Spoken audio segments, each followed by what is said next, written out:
ಹೊಸ ಪಕ್ಷ ಕಟ್ತಾರಾ ಯತ್ನಾಳ್ ಅನ್ನುವಂತ ಪ್ರಶ್ನೆ. ಬಿಜೆಪಿಗೆ ಹಿಂದೂ ಹುಲಿ ಯತ್ನಾಳ್ ಸೆಡ್ಡು ಹೊಡೆದಿದ್ದಾರೆ. ಯುಗಾದಿ ದಿನವೇ ಹೊಸ ಪಕ್ಷದ ಬಗ್ಗೆ ಘೋಷಣೆ ಮಾಡಿರ್ತಕ್ಕಂಥದ್ದು. ಮುಂದಿನ ವಿಜಯದಶಮಿಗೆ ಹೊಸ ಪಕ್ಷ ಸ್ಥಾಪನೆ ಮಾತನಾಡಿದ್ದಾರೆ ಯತ್ನಾಳ್. 100ಕ್ಕೆ 100ರಷ್ಟು ಹೊಸ ಪಕ್ಷ ಕಟ್ಟೋದು ಪಕ್ಕ ಅಂತ ಕ್ಲಿಯರ್ ಆಗಿ ಹೇಳಿದ್ದಾರೆ. ಬಿಜೆಪಿಗೆ ಶಾಕ್ ಕೊಟ್ಟಿದ್ದಾರೆ ಬಸನಗೌಡ ಪಾಟೀಲ್ ಯತ್ನಾಳ್. 3 ಬಾರಿ ಬಿಜೆಪಿ ಪಕ್ಷದಿಂದ ಉಚ್ಚಾಟಿತರಾದ್ರು, ಆದರೆ ಹಿಂದುತ್ವದ ವಿಚಾರವನ್ನ ಬಿಡಲಿಲ್ಲ. ಈಗ ಬಿಜೆಪಿಗೆ ಸೆಡ್ಡು ಹೊಡೆದಿರ್ತಕ್ಕಂಥ ಹಿಂದೂ ಹುಲಿ ಅಂತಲೇ ಕರೆಸಿಕೊಳ್ತಾ ಇರೋ ಬಸನಗೌಡ ಪಾಟೀಲ್ ಯತ್ನಾಳ್ ಹೊಸ ಪಕ್ಷ ಸ್ಥಾಪನೆ ಮಾಡೋದ್ರ ಬಗ್ಗೆ ಮಾತನಾಡಿದ್ದಾರೆ. ಮುಂದಿನ ವಿಜಯದಶಮಿಗೆ ಹೊಸ ಪಕ್ಷ ಸ್ಥಾಪನೆ ಮಾಡೋದು 100ಕ್ಕೆ 100ರಷ್ಟು ಪಕ್ಕ ಅಂತ ಮಾತನಾಡಿದ್ದಾರೆ. ಕೇವಲ ಅದಷ್ಟೇ ಅಲ್ಲ, ಬಿಜೆಪಿ ಆಂತರಿಕ ವಿಚಾರದ ಬಗ್ಗೆಯೂ ಕೂಡ ಸಾಕಷ್ಟು ಮಾತಾಡಿದ್ದಾರೆ. ಹೊಸ ರಾಜಕೀಯ ಒಂದು ಹುಟ್ಟು ಆಗಲಿ ಕರ್ನಾಟಕದಲ್ಲಿ ಅಭಿಪ್ರಾಯ ಬಂದರೆ 100ಕ್ಕೆ 100 ನಾವು ಬರುವ ವಿಜಯದಶಮಿ ದಿವಸ ಹೊಸ ಒಂದು ರಾಜಕೀಯ ವ್ಯವಸ್ಥೆ ಕರ್ನಾಟಕದಲ್ಲಿ ನಾವು ಉದ್ಘಾಟನೆಯನ್ನು ಮಾಡ್ತೀವಿ. ಹೊಸ ರಾಜಕೀಯ ಒಂದು ಹುಟ್ಟು ಆಗಲಿ ಕರ್ನಾಟಕದಲ್ಲಿ ಅಭಿಪ್ರಾಯ ಬಂದರೆ 100ಕ್ಕೆ 100 ನಾವು ಬರುವ ವಿಜಯದಶಮಿ ದಿವಸ ಹೊಸ ಒಂದು ರಾಜಕೀಯ ವ್ಯವಸ್ಥೆ ಕರ್ನಾಟಕದಲ್ಲಿ ನಾವು ಉದ್ಘಾಟನೆಯನ್ನು ಮಾಡ್ತೀವಿ. ಎಲ್ಲರೂ ಒಪಿನಿಯನ್ ಸ್ಟಾರ್ಟ್ ಮಾಡ್ತೀವಿ ಮೇಲೆ ರಾಜ್ಯದಲ್ಲಿ ಇನ್ನೊಂದು ಕೇಂದ್ರ ಇದು ರಾಜ್ಯದಲ್ಲಿ ಇನ್ನೊಂದು ಹಿಂದೂ ಸನಾತನ ಧರ್ಮ ರಕ್ಷಣೆ ಮಾಡುವಂಥದ್ದು ಅಭಿವೃದ್ಧಿ ಪರವಾದಂಥದ್ದು ಉತ್ತರ ಕರ್ನಾಟಕದ ಒಂದು ಏನು ಅಭಿವೃದ್ಧಿಗಾಗಿ ಒಂದು ಬೇರೆ ಒಂದು ರಾಜಕೀಯ ಪಕ್ಷ ಬೇಕಾ ಅಂತ ಅಭಿಯಾನವನ್ನು ನಾವು ಪ್ರಾರಂಭ ಮಾಡ್ತೀವಿ. ಜನಾಭಿಪ್ರಾಯ ಸಂಗ್ರಹ ಮಾಡ್ತೀವಿ. ಸಾಕಷ್ಟು ವಿದೇಶಗಳಿಂದ ಸಹ ಇವತ್ತು ನನಗೆ ಕರೆ ಬರ್ತಾ ಇದೆ, ಫೋನ್ ಬರ್ತಾ ಇದೆ. ನೀವು ಒಂದು ಪಕ್ಷ ಕಟ್ಟಿ ಹಣ ನಾವು ಕೊಳ್ಳಕ್ಕೆ ರೆಡಿದ್ದೀವಿ.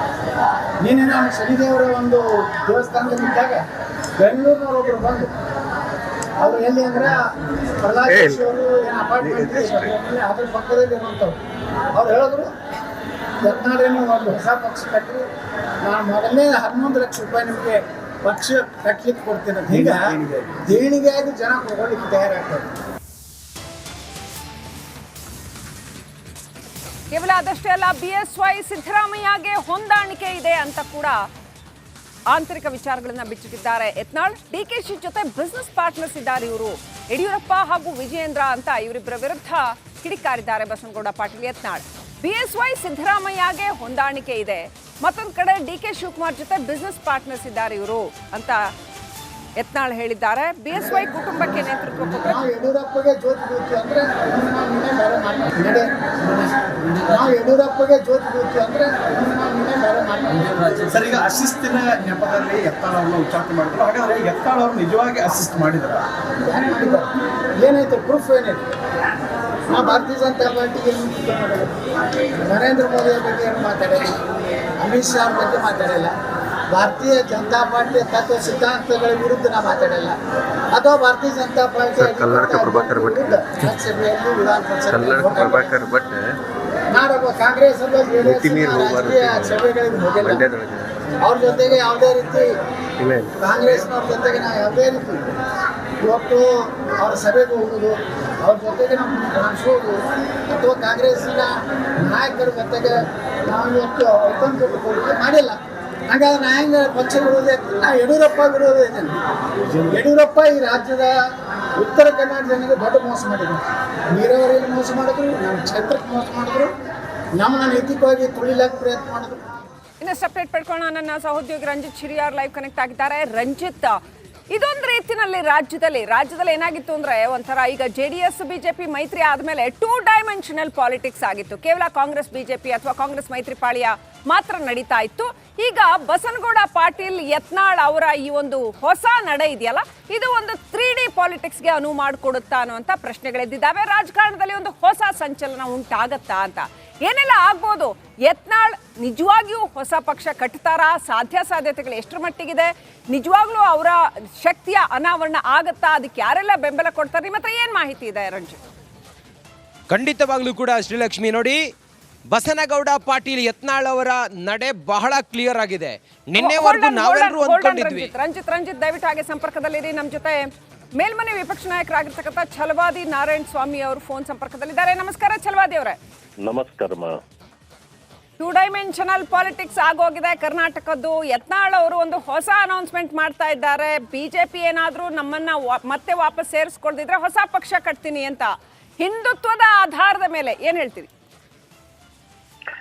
ಬಹಳ ಸಂತೋಷದ ಸಂಗತಿ. ಅವರೀಗ ಸ್ವತಂತ್ರರಿದ್ದಾರೆ. ಅವರು ಏನು ಬೇಕಾದ್ರೂ ತೀರ್ಮಾನ ಅವ್ರು ತಗೊಳ್ಬಹುದು. ಅದಕ್ಕೆ ನಮ್ಮ ಪ್ರಶಂಸೆಯೂ ಬೇಕಾಗಿಲ್ಲ, ಏನೂ ಇಲ್ಲ. ನಮ್ಮ ಪಕ್ಷ ಅವರನ್ನ ಬಿಡುಗಡೆ ಮಾಡಿದೆ. ನಮ್ಮ ಹೈಕಮಾಂಡ್ ಏನು ತೀರ್ಮಾನ ಕೊಟ್ಟಿದೆ ಅದನ್ನ ಗೌರವಿಸೋದಷ್ಟೇ ನಮ್ಮ ಕೆಲಸ. ನಾವು ಯತ್ನಾಳ್ ಅವರು ನಮ್ಮ ಪಕ್ಷದಲ್ಲಿ ಇರುವವರೆಗೂ ನಾವು ಯಾವತ್ತೂ ನಾನು ಅವರನ್ನ ವಿರೋಧಿಸಿದವರು ಅಲ್ಲ. ಆತ ಈಗ ಅವ್ರು ಮಾಡ್ತಾ ಇರೋದು ಬಹಳ ಒಳ್ಳೆ ಕೆಲಸ ಅಂತ ಹೊಗಳ್ತಕ್ಕಂಥದ್ದು ನನಗೇನಿಲ್ಲ. ಆದ್ರೆ ನಮ್ಮ ಪಕ್ಷದಲ್ಲಿ ಇರುವವರಿಗೆ ಅವ್ರು ಹೇಗಿದ್ರು ಅನ್ನೋದೇ ಅಷ್ಟೇ ಮುಖ್ಯ ನಮಗೆ. ಈ ರೀತಿ ಅನೇಕರು ಪಕ್ಷಗಳನ್ನ ಕಟ್ಟಿರ್ತಕ್ಕಂಥ ಉದಾಹರಣೆಗಳಿದೆ. ಬಹಳ ಹಿಂದುಳಿದವರ ನಾಯಕ ಅಂತಕ್ಕಂಥ ಮಾನ್ಯ ದೇವರಾಜ್ ಅರಸರವರು, ಗುಂಡೂರಾವ್ ಸಾಹೇಬರು, ಬಂಗಾರಪ್ಪನವರು, ದಿವಂಗತ ಬಂಗಾರಪ್ಪನವರು, ಮಾನ್ಯ ಹೆಗ್ಡೆ ಅವರು, ಹೀಗೆ ಮಾನ್ಯ ದೇವೇಗೌಡರು, ಸೊ ಬಹಳ ಜನರು ಈ ರೀತಿ ಪಕ್ಷ ಕಟ್ಟಿದ್ದಾರೆ. ಅದನ್ನು ನೋಡಿ ಅವರನ್ನು ತಿಳ್ಕೊಂಡು ಮಾಡಬಹುದು ಅಷ್ಟೇ. ಸೊ ಅಂದ್ರೆ ನಿಮ್ಮ ಈ ಮಾತಿನ ಅರ್ಥ ಯತ್ನಾಳ್ ಅವರು ಒಳ್ಳೆ ನಾಯಕ, ಅವರು ಈ ಹೊಸ ಪಕ್ಷ ಕಟ್ಟೋದಕ್ಕಿಂತ ವಾಪಸ್ ನಮ್ಮ ಬಿಜೆಪಿಗೆ ಬಂದ್ರೆ ಒಳ್ಳೇದು ಅಂತನಾ? ಈ ಹೊಸ ಪಕ್ಷ ಕಟ್ಟಿದ್ರೆ ಬೇರೆಯವರೆಲ್ಲ ಕಟ್ಟಿದ ಪಕ್ಷಗಳು ಏನಾಯ್ತು ಅದನ್ನ ನೋಡಿ ತಿಳ್ಕೊಂಡ್ರೆ ಒಳ್ಳೇದು ಅಂದ್ರೆ ಅವ್ರು ಬಿಜೆಪಿಗೆ ಮಾತೃ ಪಕ್ಷಕ್ಕೆ ಮತ್ತೆ ಮರಳೋದೇ ಒಳ್ಳೇದು ಅಂತನಾ? ನೋಡಿ, ಈಗ ನಾನು ಹೇಳದ್ದ ಮಾತುಗಳನ್ನ ನೀವು ಹೇಳಿದ್ರೆ ನಾನು ಒಪ್ಪಲಿಕ್ಕೆ ಸಾಧ್ಯ ಇಲ್ಲ. ನಾನು ಪಕ್ಷ ಕಟ್ಟಿದವರ ಬಗ್ಗೆ ಹೇಳಿದೆ. ಅವರು ಬರ್ಬೇಕನ್ನೋದು ನಾನು ಹೇಳೋದಿಲ್ಲ. ಯಾಕೆ ಹೊರಗಡೆ ಹೋದ್ರು ಅನ್ನೋದನ್ನು ನಾನು ಹೇಳೋದಿಲ್ಲ.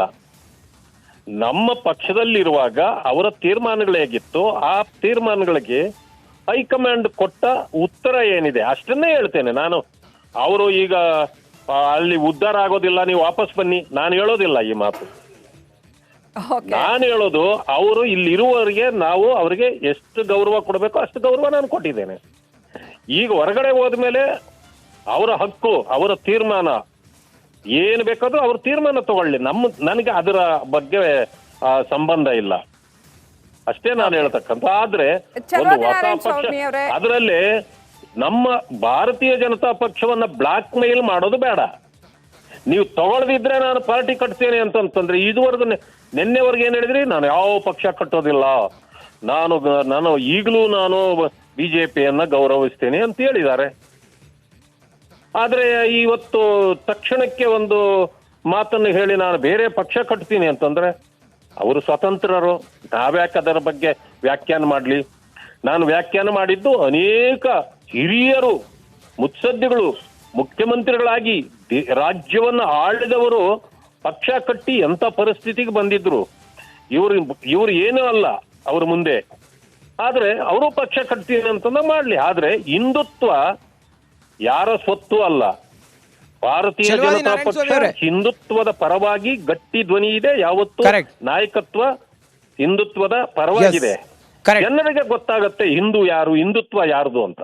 ಚಲವಾದಿ ನಾರಾಯಣ ಸ್ವಾಮಿ ಅವರು ಒಂದ್ ವಿಚಾರ ಅವರು ಅಲ್ಲಿ ಹೇಳ್ತಾರೆ, ಬಹಳ ಸ್ಪಷ್ಟವಾಗಿ ಹೇಳ್ತಾರೆ, ಬಿಜೆಪಿ ರಾಜ್ಯದಲ್ಲಿ ನೈತಿಕ ಅಧಪತನವನ್ನ ಕಂಡಿದೆ ಅಂತ ಹೇಳ್ತಾರೆ. ಯಾಕೆ ಹಂಗ ಹೇಳಿದ್ರು? ಅವ್ರಿಗೆ ಯಾಕೆ ಹಾಗೆ ಇದ್ದಿರಬಹುದು ಅಂತ?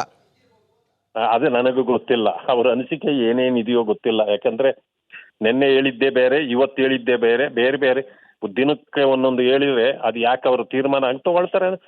ಅವ್ರ ತೀರ್ಮಾನಕ್ಕೆ ನಾನು ಹೇಳಲಿಕ್ಕೆ ನಾನು ಯಾರು? ನಮಗೆ ಅದರ ಸಂಬಂಧ ಇಲ್ಲ. ಅವರು ನಮ್ಮ ಪಕ್ಷದಲ್ಲಿದ್ದಾಗ ಅವರನ್ನ ಗೌರವಿಸೋದು ನಮ್ಮ ಧರ್ಮ ಆಗಿತ್ತು. ಅಷ್ಟೇ ಗೌರವ ಅವ್ರಿಗೆ ನಾವು ಕೊಟ್ಟಿದ್ದೇವೆ. ನಾನು ಯಾವತ್ತು ನನ್ನ ಮೊನ್ನೆನೂ ಕೂಡ ಹೇಳಿದ್ದೇನೆ, ವೈಯಕ್ತಿಕವಾಗಿ ಅವರು ನಾವು ಬಹಳ ಚೆನ್ನಾಗಿದ್ವಿ. ಇವತ್ತು ಪಕ್ಷ ಏನ್ ಹೇಳ್ತದೋ ನಾನು ಯಾವತ್ತು ಪಕ್ಷದ ಪರವಾಗಿ ಹೋಗೋನೆ ಹೊರತು ವ್ಯಕ್ತಿಯ ಪರವಾಗಿ ಹೋಗೋಣಲ್ಲ. ಚಲವಾದಿ ನಾರಾಯಣ ಸ್ವಾಮಿ ಅವರು ಇನ್ನೊಂದು ವಿಚಾರ, ಈಗ ಬಿಜೆಪಿ ಹಿಂದುತ್ವದ ಆಧಾರದ ಮೇಲೆ ಓಟನ್ನ ಗಳಿಸುತ್ತೆ. ಈಗ ಹಿಂದೂ ಫೈರ್ ಬ್ರ್ಯಾಂಡ್ ಅಂತೇಳಿ ಇವರು ಎಲ್ಲ ಕಡೆಗಳಲ್ಲೂ ಕೂಡ ಜಾಹೀರಾಗಿದ್ದಾರೆ. ಒಂದು ವೇಳೆ ಹೊಸ ಪಕ್ಷ ಕಟ್ಟಿದ್ದೆ ಆದ್ರೆ ಹಿಂದುತ್ವದ ಓಟ್ಗಳು ಡಿವೈಡ್ ಆಗೋದಿಲ್ವಾ? ಇಲ್ಲ, ಹಿಂದುತ್ವ ಅನ್ನೋದು ಅದು ಬಿಜೆಪಿ ನಡ್ಕೊಂಡು ಬಂದಿರತಕ್ಕಂಥದ್ದು, ಅದಕ್ಕಾಗಿಯೇ ನಿಂತಿರ್ತಕ್ಕಂಥದ್ದು. ಆದ್ರೆ ನಿಜವಾದ ಹಿಂದೂ ಯಾರು ಅಂತಕ್ಕಂಥದ್ದನ್ನ ಜನ ತೀರ್ಮಾನ ಮಾಡಿದ್ದಾರೆ ಆಲ್ರೆಡಿ ದೇಶದಲ್ಲಿ. ಇದೇ ರೀತಿ ಹಿಂದುತ್ವಕ್ಕಾಗಿ ಅಂತ ಮಾಡಿದ ಎಷ್ಟೋ ಜನರು ಇವತ್ತು ನಾಪತ್ತೆನೇ ಆಗಿದ್ದಾರೆ. ಅದು ಜನ ತೀರ್ಮಾನ ಕೊಡ್ತಾರೆ. ಆ ರೀತಿ ಅಷ್ಟು ಸುಲಭದ ಮಾತುಗಳಲ್ಲ ಇವೆಲ್ಲ. ಓಕೆ, ಚಲವಾದಿ ನಾರಾಯಣ ಸ್ವಾಮಿ ಅವರೇ, ಈಗ ಬಿಜೆಪಿ ಪಕ್ಷದಲ್ಲಿದ್ದಾಗ ಯತ್ನಾಳ್ ಅವರ ಹಿಂದುತ್ವದ ವಿಚಾರಗಳನ್ನ ತಾವು ಗೌರವಿಸ್ತಾ ಇರ್ಲಿಲ್ವಾ? ನೋಡಿ, ಯಾವತ್ತೂ ಗೌರವಿಸ್ತೇವೆ. ವ್ಯಕ್ತಿಗತವಾಗಿ ನಾವು ಅವ್ರ ವಿರೋಧಿ ಅಲ್ಲ. ಈಗ ಇಲ್ಲಿದ್ದಾಗ ಅವ್ರನ್ನ ಎಷ್ಟು ಗೌರವಿಸ್ತೇವೋ ಹೊರಗಡೆ ಹೋದಾಗ ವ್ಯಕ್ತಿಗತವಾಗಿ ಗೌರವಿಸ್ತೀವಿ. ಪಕ್ಷವಾಗಿ ನಾವು ಪಕ್ಷದಲ್ಲಿದ್ದಾಗ ಪಕ್ಷವಾಗಿಯೂ ಗೌರವಿಸ್ತಿದ್ವಿ. ಈಗ ಪಕ್ಷವಾಗಿ ನಾವು ಅವರನ್ನ ಗೌರವಿಸೋ ಪ್ರಶ್ನೆ ಬರೋದಿಲ್ಲ. ನಾವು ಅವರನ್ನ ಪಕ್ಷವಾಗಿ ಅವರ ಬಗ್ಗೆ ನಾವು ಅನುಕಂಪ ತೋರಿಸಿದ್ರೆ ನಾವು